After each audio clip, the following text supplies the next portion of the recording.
साथ देना चाहिए। नहीं तो आजकल लोगों को क्या है, थोड़े से पैसे खिला दो तुरंत अपनी जबान से पलट जाते हैं, थोड़ा सा धन दे दो तुरंत दूसरी के साइड हो जाते हैं। ऐसा नहीं होना चाहिए, चाहे कितना भी संकट क्यों ना आ जाए, सत्य के साथ रहो।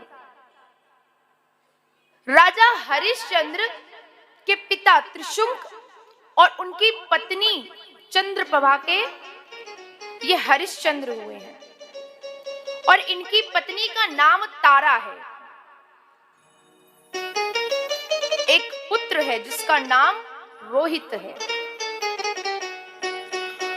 और ये जो राजा हरिश्चंद्र है ना, बड़े दानवीर हैं, सत्यवादी राजा हरिश्चंद्र। अयोध्या के राजा रानी हैं, जो कह दिया सो कह दिया और वो करके ही दिखाना है, अपनी बात से नहीं पलटते। और ऐसे राजा हरिश्चंद्र जिनकी कीर्ति, जिनका यश पूरे संसार में फैला हुआ था, पूरे संसार में उनका डंका बजता था कि दूसरा राजा हरिश्चंद्र के जैसा कोई दूसरा दानी है नहीं, कोई दूसरा सत्यवादी है नहीं। अब ये बात तो बंधुओं सभी को पता थी, ये बात सबको मालूम थी। और यहाँ गुरु विश्वामित्र ने विचार किया कि राजा हरिश्चंद्र की परीक्षा ली जाए। तो श्री गुरु विश्वामित्र ने एक विशाल वराह का रूप बनाया और एक फुलवारी में घुस गए और उस फुलवारी को पूरा तहस नहस कर दिया। जब ये बात राजा को पता चली तो उन्होंने बलवान वीरों को भेजा और कहा कि जाओ, जो भी वरा फुलवारी में घुसा है उस वरा को बाहर निकालो। उन बलवीर वीरों ने बड़ा ही प्रयास किया, लेकिन जब कुछ हुआ नहीं तो स्वयं राजा हरिश्चंद्र घोड़े पर सवार होकर के उस वरा को भगाने के लिए आए। और जैसे ही आए तो जो वो वरा है वो जंगल की ओर, वन की ओर भाग गया और राजा हरिश्चंद्र भी उसके पीछे पीछे। तो कभी वो वरा दिखाई पड़ता तो कभी लुप्त हो जाता, और ऐसा करते करते वो वरा राजा हरिश्चंद्र को बहुत दूर तक लेकर के चला गया, बहुत दूर तक लेकर के गया और वहां जाकर के एक ब्राह्मण का रूप धर लिया और अपनी माया से एक कन्या और एक वर को तैयार कर दिया और उसी वन में उन दोनों का विवाह कराने लगा। दोनों का विवाह कराने लगा। राजा हरिश्चंद्र ने जैसे ही देखा कि जंगल में किसका विवाह हो रहा है, यहां पर ब्राह्मण ने कहा कि राजन, आप बहुत बड़े धर्मात्मा दिखाई पड़ते हैं, आप बहुत बड़े धर्मात्मा हैं, इस कन्या का कोई है नहीं तो आप इसका कन्या दान कर दो। इस कन्या का कोई नहीं है और आप तो वैसे भी बड़े दानवीर हैं, तो इसलिए आप इस कन्या के पैर पूज दो और अपने जीवन को सफल कर लो। राजा हरिश्चंद्र ने कहा कि हे ब्राह्मण देव, मेरे पास इस समय अभी कुछ है नहीं जिससे मैं, लेकिन आप मेरे राज्य में चलिए, तब मैं आपको राजा हरिश्चंद्र घोड़े पर जब अपने राजा को प्रजा ने देखा तो प्रजा बड़ी खुश हो गई। अंदर ले जा करके ग्रहण किया। अब दान मेरा हो गया है, अब मुझे दूसरा सोना ला करके दो, वरना तो कह दो कि मैंने नहीं दिया। राजा हरिश्चंद्र ने कहा, कोई मेरा सर ही क्यों ना काट ले, लेकिन मैं ये नहीं कह सकता कि मैंने नहीं दिया। हे ब्राह्मण देव, आप एक काम कीजिए, आप हमें लेकर के चलिए, मेरी पत्नी, मेरे पुत्र को और मुझे एक एक मन सोने में बेच दीजिए। आज अयोध्या की गलियों में राजा रानी पुत्र रोहित चला है। जिस रानी को किसी ने झीने झीने पर्दों में भी नहीं देखा था, आज वो रानी गलियों में घूम रही है।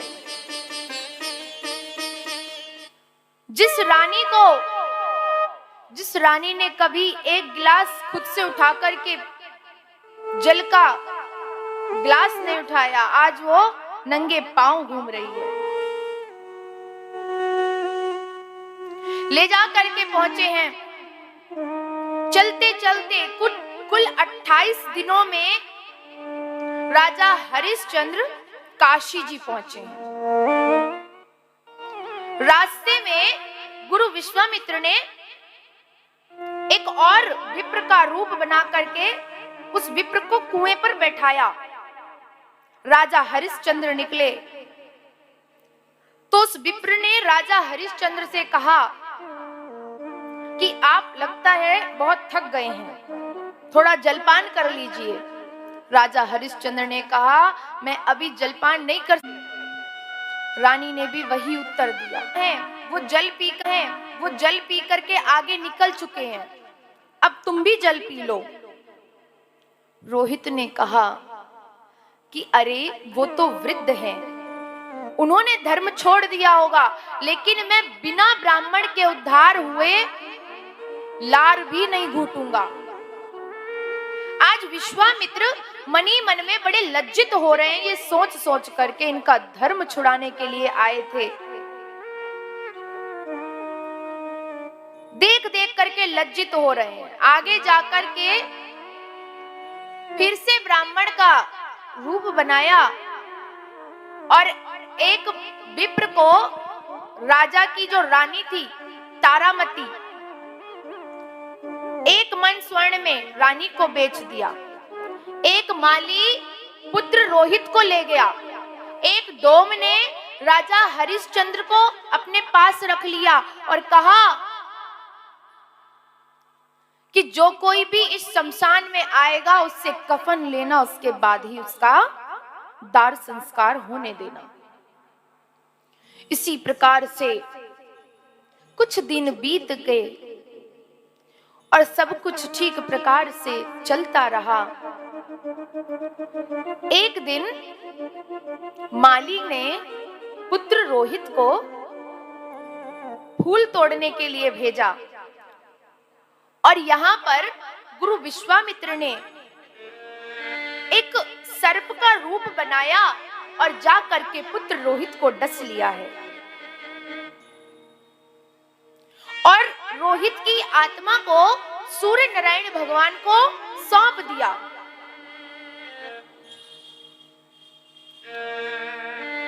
जो रानी है वो अपना कार्य कर रही है। राजा हरिश्चंद्र शमशान में पहरा दे रहे हैं।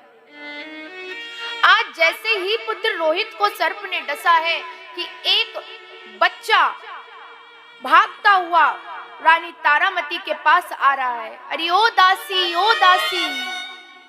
तेरे पुत्र रोहित को सर्प ने डस लिया है और वो मर गया है। आज जैसे ही तारा ने यह सुना कि उसके पुत्र को रोहित को सर्प ने डस लिया है, दौड़ती हुई गई है, हूक निकलती है, चीखती है, भगवान को, परमात्मा को याद करती है। रोती तारामती बेसबर बाग में प्रभु क्या ये रोहित हमारा नहीं, फूल लेने को आया था लालन मेरा, नाग जहरी ने डस लिया जीवन मेरा।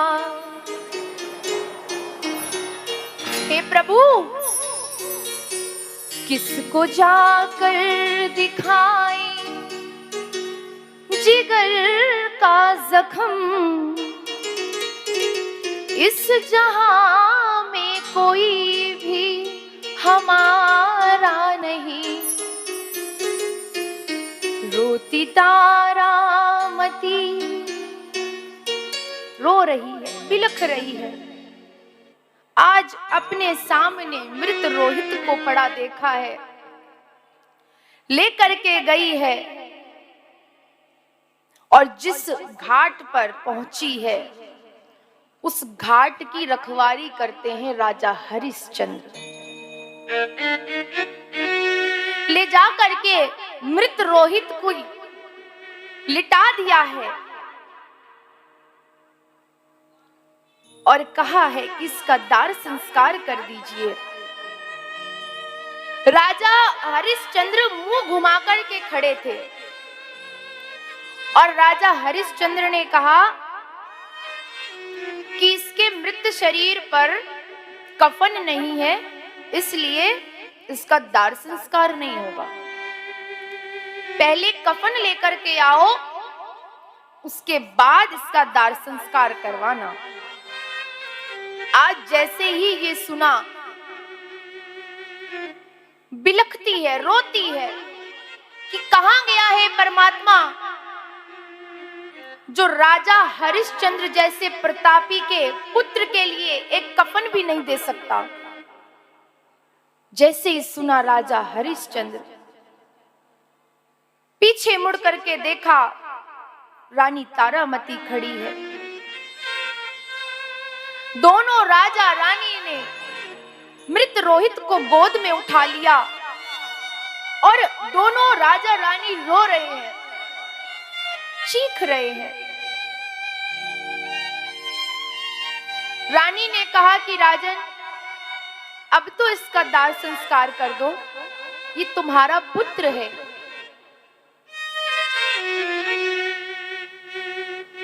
राजा हरिश्चंद्र ने कहा, मैं फिर भी इसका दाह संस्कार नहीं करूंगा, ये मेरा पुत्र बाद में है, अब मैं इस शमशान का दास पहले हूं और इसके शरीर पर कफन नहीं है, पहले कफन लेकर के आओ, फिर इसका दाह संस्कार करना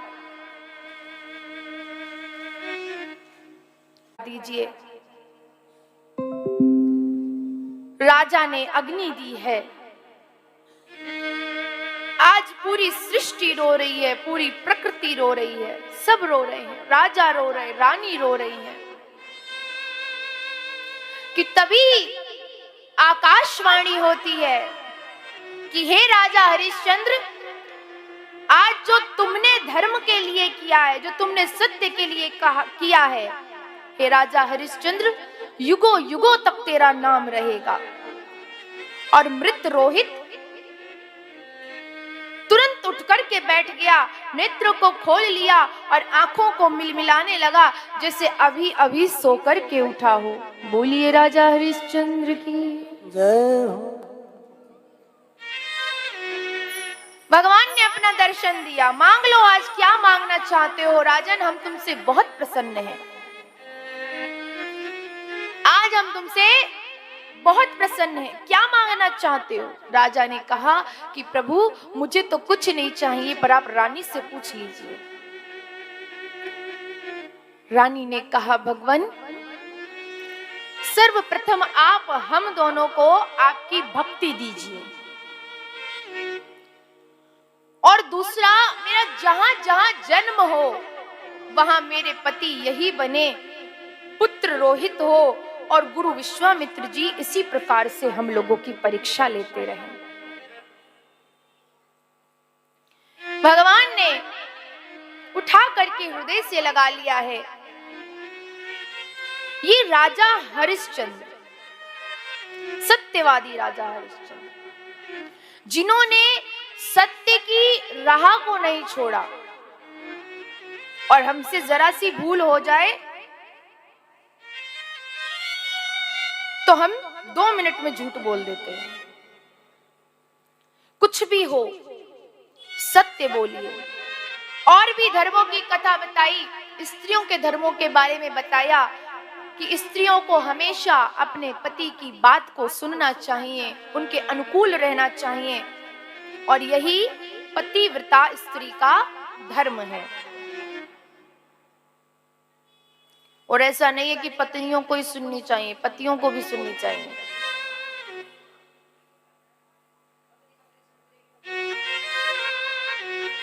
तो सबको सुननी है। और आज के जो